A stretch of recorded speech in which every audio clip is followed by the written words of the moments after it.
हल्कू ने घर आकर अपनी पत्नी मुन्नी से कहा, घर में जो रुपए रखे हैं उसे ले आओ। सहना आया है, उसे दे देता हूँ ताकि उससे पीछा छूटे। बरामदे में झाड़ू लगा रही मुन्नी ने पलटकर गुस्से से हल्कू को देखा और बोली, 4 रुपए ही तो बचे हैं घर में, अब वो भी सहना को दे देंगे तो माघ पूस की कड़कड़ाती ठंड कैसे कटेगी। सहना से कह दो कि अभी पैसे नहीं हैं, फसल कटने पर दे देंगे। हल्कू एक घड़ी सोच में पड़ गया कि मुन्नी की बात भी सही है। कंबल के बिना ठंड काटना मुश्किल हो जाएगा। लेकिन हल्कू उस अड़ियल सहना को जानता था, वो पैसे लिए जाएगा नहीं। हल्कू ने सोचा कि सर्दियों को सर्दियों में देख लेंगे, फिलहाल इस बला से तो पीछा छूटे। हल्कू अपनी पत्नी की ओर बढ़ा और उसके पास जाकर बैठते हुए धीरे से उसकी खुशामदी करते हुए बोला, दे दो ना पैसे, कम से कम ये पीछा तो छूटेगा। और कंबल के लिए मैं तब तक कोई दूसरा उपाय सोच लूँगा। हल्कू की बात सुनकर मुन्नी गुस्सा हो गई। हल्कू को गुस्से से घूरते हुए मुन्नी ने कहा, तुम तो चुप ही रहो, बताओ जरा कौन सा उपाय है तुम्हारे पास। ऐसे ही कोई तुम्हें खैरात में कंबल तो देगा नहीं। न जाने कौन सा कर्ज है जो कभी चुकता ही नहीं। तुम ना खेती करना छोड़ दो। क्या फ़ायदा खेती का जब फसल होते ही पूरी कमाई कर्ज चुकाने में चली जाए। तुम्हें जो सही लगता है तुम करो, लेकिन मैं तो एक पैसा नहीं दूंगी। मुन्नी को गुस्से से लाल होता देख हल्कू उदास हो गया और धीमे से बोला, तो क्या मैं उसकी गाली खाऊं। उसकी बात सुनकर मुन्नी का मन पसीज गया और आवाज़ में थोड़ी नरमी लाते हुए वह बोली, ऐसे कैसे वह गाली देगा, क्या उसका राज चलता है यहाँ। मुन्नी जानती थी कि हल्कू की बात में कड़वी सच्चाई है, इसलिए वह उठी और चुपचाप कमरे से रुपए निकालकर ले आई और हल्कू को थमाते हुए बोली, मैं फिर कह रही हूँ, तुम ये खेती बाड़ी छोड़ दो। मजदूरी करोगे तो कम से कम किसी की सुननी तो नहीं पड़ेगी और 2 वक्त का खाना भी तो नसीब होगा। मुन्नी की बात सुनकर हल्कू चुपचाप सिर झुकाए रुपए लेकर बाहर चला गया।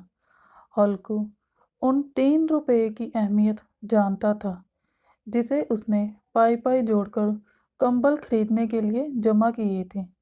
सहना को रुपए थमाते हुए हल्कू के हाथ कांपने लगे, जैसे वह सीने से अपना दिल निकालकर सहना की हथेली में रख रहा हो।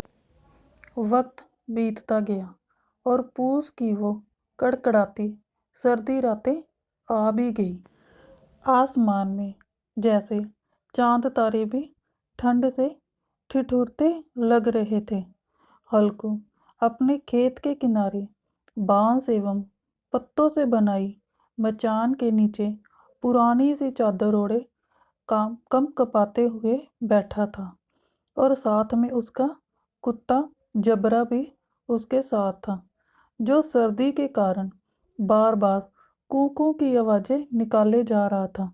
ठंड इतनी ज़्यादा थी कि दोनों की आंखों से नींद कहीं दूर थी। सर्दी से खुद को बचाने के लिए हल्कू ने अपनी गर्दन को घुटनों से सटाते हुए अपने कुत्ते की ओर देखते हुए कहा, जब पता था कि यहाँ इतनी ज़्यादा ठंड है तो क्यों मेरे पीछे पीछे खेतों में आ गया। घर में होता तो कम से कम 4 दीवारी में इतनी ठंडी तो ना लगती। अब पड़े रहो ठंड में यहाँ। अब जबरा शांत हो गया था। शायद उसे पता चल गया था कि उसके मालिक को कूकू की आवाज़ से नींद नहीं आ रही। इसके बाद हल्कू गर्दन को घुटनों पर सटाई सोचने लगा, सब किस्मत किस्मत की बात है। हम यहाँ ठिठुरते हुए रात काट रहे हैं और वो पैसे वाले बिना कुछ किए ही मज़ा लूट रहे हैं। इसके बाद हल्कू ने चिल्लम भरी और ठिठुरते हुए उसे पीने लगा। हल्कू ने अपने कुत्ते जबरू को देखा और कहने लगा, आज ये रात किसी तरह काट ले, कल मैं तेरे लिए यहाँ पुआल बिछा दूंगा, तब ज़्यादा ठंड ना लगेगी। हल्कू वहीं जमीन पर लेट गया और सोचा कि कुछ देर के लिए आंखें मूंद कर सो लूं, लेकिन जैसे ही उसने आंखें बंद की, ठंड की चुभन जैसे पूरे शरीर में सुइयां चुभोने लगी। कुछ देर करवट बदलने के बाद हल्कू पूस की रात को कोसते हुए उठकर बैठ गया। जब सब कुछ करने के बाद भी ठंड जाने का नाम ही नहीं ले रही थी, तो हल्कू ने पास बैठे अपने कुत्ते को उठाया और उसे गोद में लेकर लेट गया। ठंड से बचने के लिए जबरे के शरीर से आ रही दुर्गंध को भी हल्कू ने नज़रअंदाज कर दिया।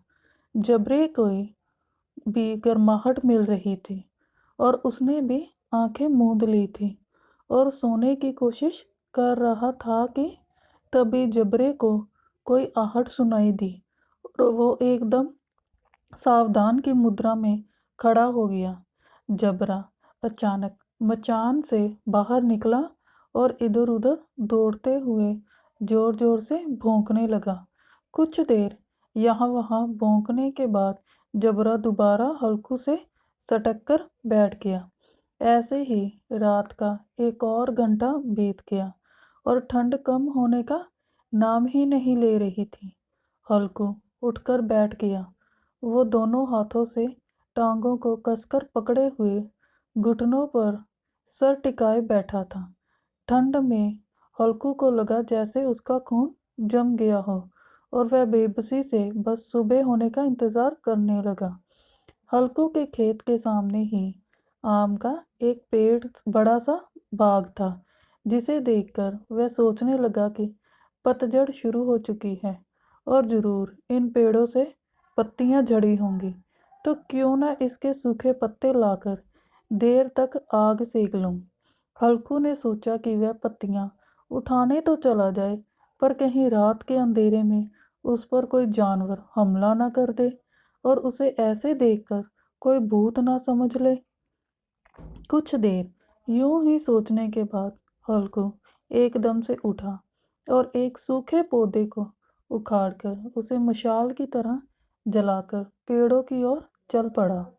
अपने मालिक को जाता देख जबरा भी झट से उठ गया और दुम हिलाते हुए हल्कू के पीछे हो लिया। पेड़ों के पास पहुंचकर हल्कू ने उन विशाल पेड़ों को देखा जो अंधेरे में और भी डरावने लग रहे थे। अपने मन के डर को दबाते हुए हल्कू नीचे झुका और पेड़ों के आसपास पड़ी पत्तियों को बटोरने लगा। सूखे पत्तों को समेटने की वो आवाज़ ठंडी हवा के झोंकों से आ रही पेड़ों की सरसराहट हल्कू को डरा रही थी। ठंड में नंगे पांव पर कंकड़ तो मानो तीर की तरह चुभ रहे थे। उन सब से ध्यान भटकाने के लिए हल्कू ने जबरे से बातें करना शुरू कर दिया और कहने लगा, लग रही है ना ठंड तुझे भी बहुत ठंड। बस थोड़ी सी पत्तियां और इकट्ठी कर लेते हैं, फिर दोनों खूब आग सेकेंगे। हल्कू जितनी पत्तियां समेट सकता था समेट ली। मचान के बाहर पहुंचकर हल्कू ने पत्तियों में आग लगाई। देखते ही देखते आग धधकने लगी और उसकी लपटें पेड़ों को छूने लगी। हल्कू और जबरू वे आग के पास बैठ गए। हल्कू अलाव में कभी अपने हाथ सेकता, तो कभी पाँव, तो कभी आग की ओर पीट कर बैठ जाता। जबरा भी आग के पास पसर कर लेट गया और उन लपटों को देखने लगा। हल्कू जबरे की ओर देखकर कहने लगा, कहा था ना मैंने, अलाव जलाते ही ठंड नहीं लगेगी। अब सेक ले जी भरकर आग। कुछ समय बाद वो आग की लपटें जैसे कहीं गुम हो गई और पत्तियों का ढेर सिमटकर राख में बदल गया। अब तो बस कोई हवा का झोंका आता तो बीच कुंची चिंगारी कहीं बीच में लाल लाल अनार के दानों सी दिखाई देती। हल्कू को नींद आने ही वाली थी कि जबरा फिर से अचानक उठ गया और खेत की ओर जोर जोर से भौंकने लगा। हल्कू के कानों में भी कुछ आवाज़ें आ रही थी, जैसे जानवरों का बड़ा झुंड खेतों में घुस आया हो और उसकी फसल चर रहा हो। जानवरों की हलचल की पूरी आवाज़ें हल्कू के कानों में पड़ रही थी। हल्कू आंखें मूंद ही सोचने लगा कि जबरू के होते हुए आखिर कौन जानवर खेतों में कैसे घुस सकता है। जरूर मुझे कोई धोखा हो रहा होगा। हल्कू ने आंखें खोले बिना ही जबरे को आवाज़ लगाई, लेकिन जबरा खेतों की ओर मुंह किए जोर जोर से भौंकता रहा, पर उसके पास नहीं आया। कुछ देर बाद खेत में चरने की आहटें तेज हो गई। अब हल्कू को पूरा यकीन हो गया कि खेत में जरूर जानवर घुस आए हैं।